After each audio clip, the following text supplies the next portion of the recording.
నమస్కారం. నేను మీ మానస. ఈరోజు శంకర జయంతి, శంకరాచార్యుల వారి జయంతి. అద్వైత శిఖరం అని మనం చెప్పుకునే ఆదిశంకరులు జీవితంలో ఎవరికి తెలియని ఒక రహస్యం ఉంది. ఆయన కేవలం జ్ఞాని మాత్రమే కాదు, అమ్మవారి ఒడిలో సేద తీరే పసిబిడ్డ. ఈరోజు ఆయనకు మహాత్రిపుర సుందరి అమ్మవారితో ఉన్న ఇంట్రెస్టింగ్ రిలేషన్షిప్ మరియు శ్రీవిద్యలో లోతైన మర్మాలను తెలుసుకుందాం. కనకధార స్తోత్రం శంకరుల మదర్ సెంటిమెంట్. మీకు తెలుసా, శంకరులు కేవలం 5 ఏళ్ల వయసులోనే ఒక పేదరాలి ఇంటికి భిక్షకు వెళ్లారు. ఆవిడ దగ్గర ఒక ఎండిపోయిన ఉసిరికాయ తప్ప ఏమీ లేదట. అది చూసి చలించిన శంకరులు లక్ష్మీదేవిని వేడుకుంటే ఆవిడ ఆమెకు పూర్వజన్మ కర్మ ఫలం వల్ల దారిద్ర్యం ఉంది అని చెప్పారు. అప్పుడు శంకరులు ఏం చెప్పారంటే, తల్లి, బిడ్డ తప్పు చేసిన తల్లి క్షమించాలి కదా అని వాదించారంట. వాదించి బంగారు ఉసిరికాయల వానని కురిపించారు. ఇక్కడే శంకరులు మనకి సంకల్పశక్తి గురించి నేర్పించారు. ఇచ్ఛాశక్తి, సంకల్పశక్తి. తల్లిని అడిగే హక్కు బిడ్డకు మాత్రమే ఉంది అని ఆయన నిరూపించారు, ప్రూవ్ చేశారు. కర్మానుసారంగా ఆవిడికి పూర్వజన్మల కర్మల వల్ల దారిద్ర్యం ఉన్నా కూడా ఆయన అమ్మవారిని ఇచ్ఛాశక్తితో గెలుచుకొని, అమ్మ, తన బిడ్డలు తప్పు చేసిన తల్లి క్షమిస్తుంది కదమ్మా, నువ్వెందుకు క్షమించవు అని అడిగి అమ్మని యాక్సెప్ట్ చేసేలా చేశారు. చూసారా? ఇది ఎక్కడ కనకధార స్తోత్రంలో నేర్పించారు. మరి సౌందర్య లహరిలో ఏం నేర్పించారు?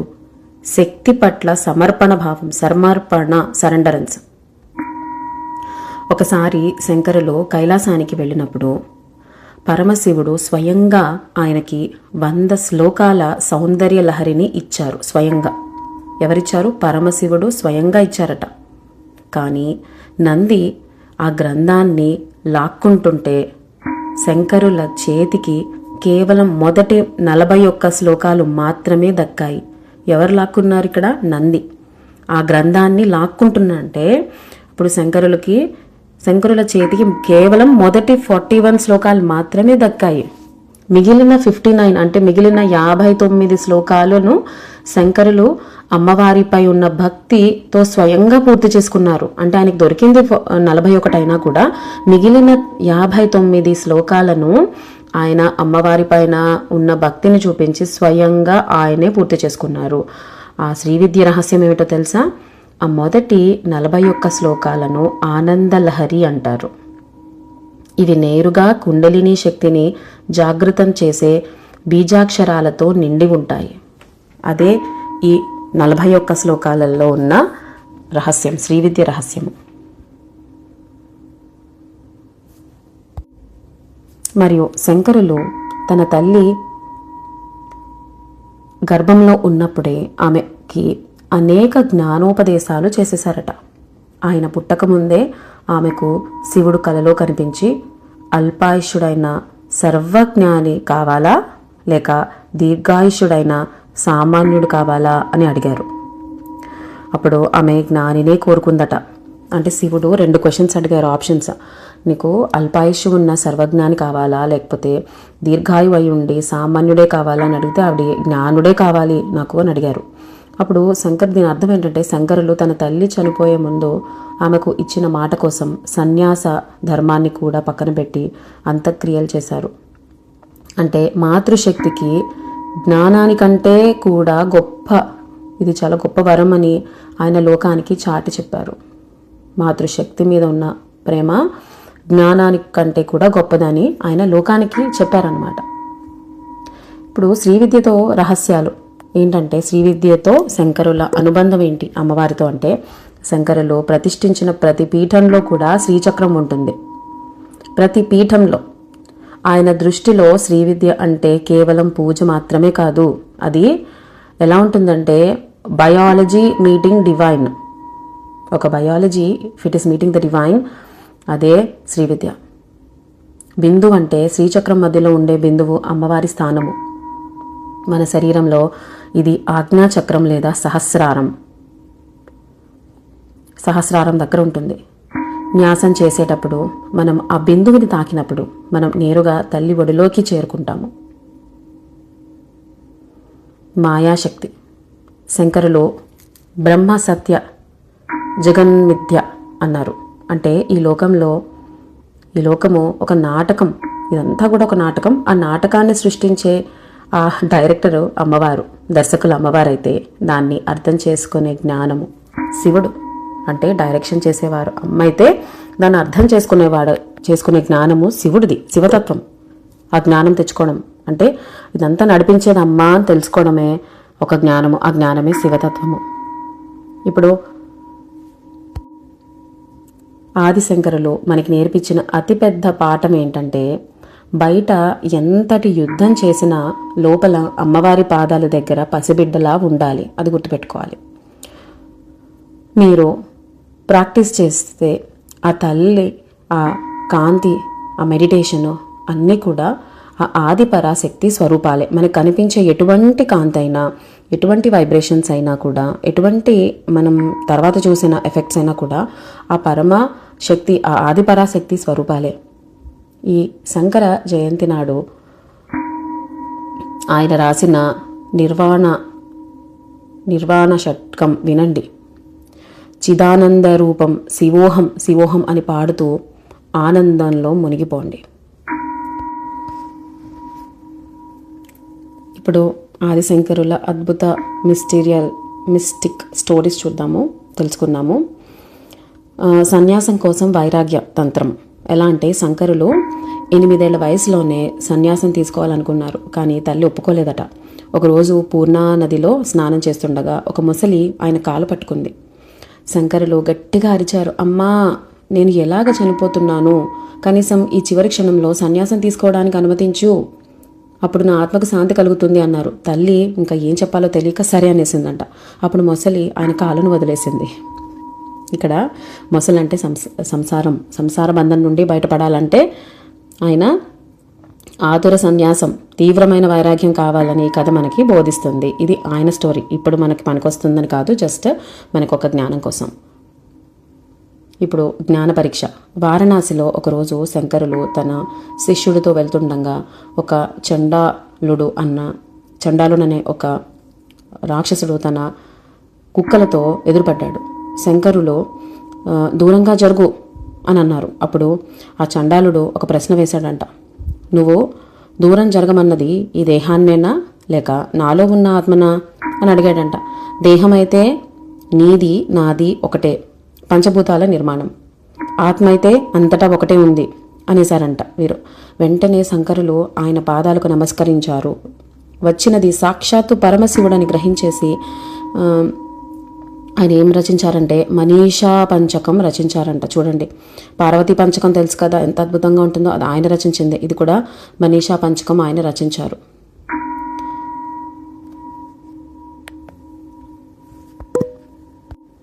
తర్వాత శారదాపీఠం గురించి మాట్లాడుకుందాం. సరస్వతీదేవిని నిలిపిన చోటు. శంకరులు కాశ్మీర్లోని శారదాపీఠానికి వెళ్ళినప్పుడు అక్కడ ఉన్న పండితులను ఓడించి సర్వజ్ఞ పీఠాన్ని అధిరోహించారు. అప్పుడు శారదాదేవి స్వయంగా ఆయన్ని పరీక్షించిందంట. ఆయన పవిత్రతను చూసి ప్రసన్నురాలైపోయింది. ఆయన కోరిక మేరకు శృంగేరిలో శారదాంబగా కొలువయ్యిందంట. చూసారా ఎంత గొప్పదో. ఆవిడ ఇంప్రెస్ అయ్యి అక్కడ శృంగేరిలో శారదాంబలాగా కొలువైంది. ఇప్పుడు సౌందర్యలహరిలో బిందు రహస్యం గురించి తెలుసుకుందాము. శంకరులు సౌందర్యలహరిలో ఒక శ్లోకంలో శివశక్యయుక్తో అంటారు. అంటే శక్తి తోడు లేనిదే శివుడు కదలలేడు అని అర్థము. మీరు ధ్యానంలో చూస్తున్న ఆ వైట్ కాంతి అవ్వచ్చు, ఆ తెల్లటి వెలుగు అవ్వచ్చు, ఇది శివుడు అయితే ఆ కాంతిలో ఉన్న వైబ్రేషన్ అమ్మవారు. న్యాసం చేసేటప్పుడు 2 శక్తులు మనం ఏకం చేసుకుంటాము. ఓకే, చూడండి, శంకరాచార్యుల జీవితం మనకి ఒకటే చెప్తోంది. భయం ఉన్న చోట జ్ఞానం ఉండదు, అమ్మ మీద నమ్మకం ఉన్న చోట అపజయం అనేది ఉండనే ఉండదు. ఈ అమావాస్య ఘడియలు ఇంకా నడుస్తున్నాయి కాబట్టి మీరు చేసే ఏ హీలింగ్ అయినా కూడా పితృదేవతలు కూడా హీల్ అవుతారు. ఈ హీలింగ్స్లో శంకరుల్ని స్మరించుకోండి. ఎందుకంటే ఆయన తన తల్లికి ఇచ్చిన మాట కోసం సంప్రదాయాలనే ఎదిరించిన మాతృ భక్తుడు. ఓకే, సో ఇప్పుడు చక్కగా ఆయనని దండం పెట్టుకుందాం, వేడుకుందాం. ధన్యోస్మి శంకర భగవానులకి ఆయన కృపా కటాక్షలు మనందరిపై ఉండునుగాకో. తదాస్తు తదాస్తు.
दयोदयोज्ज्वलान्तरा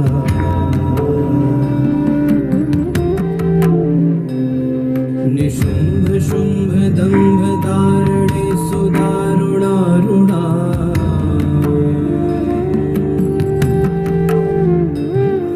अखण्ड गण्ड दण्ड मुण्ड मण्डले विमण्डिता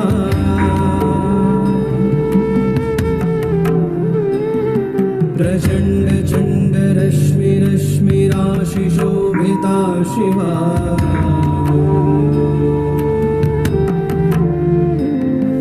अमन्द नन्दी नन्दिनी धराधरेन्द्र नन्दिनी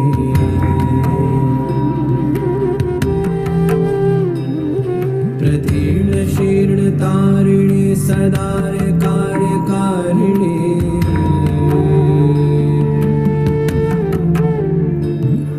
तदन्ध कान्त कान्तक प्रियेश कान्त कान्तका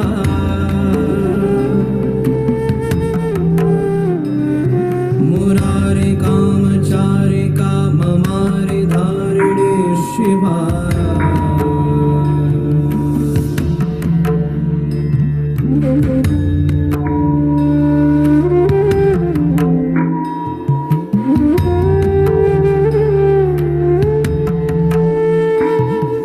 अशेष वेश शून्य देश भर्तृकेश शोभिता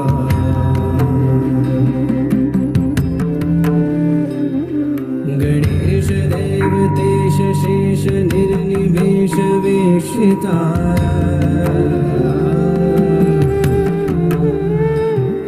जितस्व शिञ्जितालि कुञ्ज पुञ्ज मञ्जु गुञ्जिता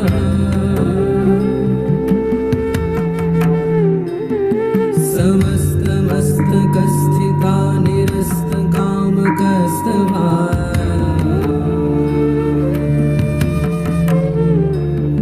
ससम्भ्रमं भ्रमं भ्रमं भ्रमन्ति मूढमानवा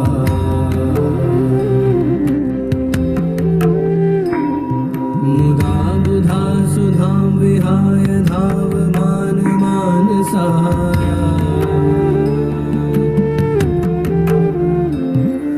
अधीन दीन हीन वारिहीन मीन जीवना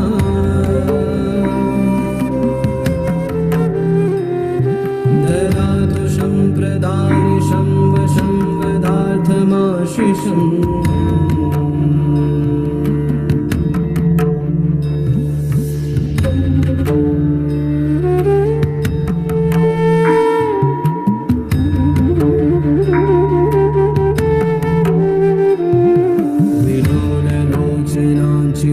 चितेश्चिता सदा गुणे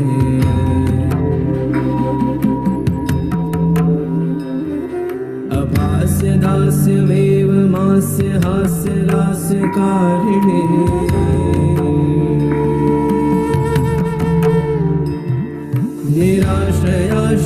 निराश्रयाश्रयाश्रयेश्वरी सदा वरीयसी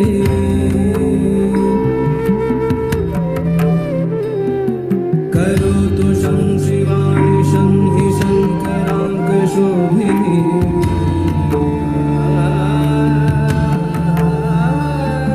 करोतु शं शिवानि शं हि शङ्कराङ्कशोभिनी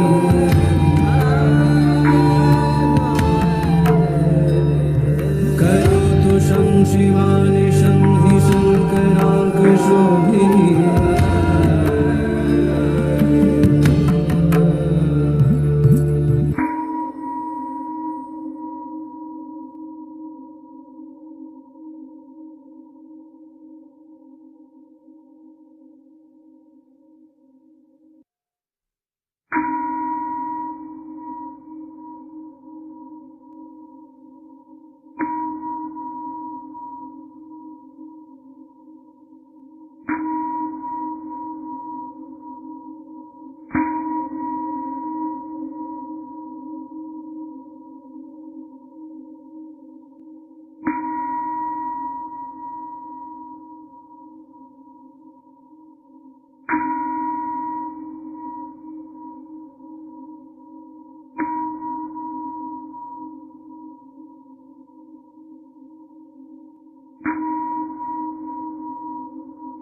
ఇప్పుడు నెమ్మదిగా ధ్యాన స్థితి నుండి బయటికి వద్దాము.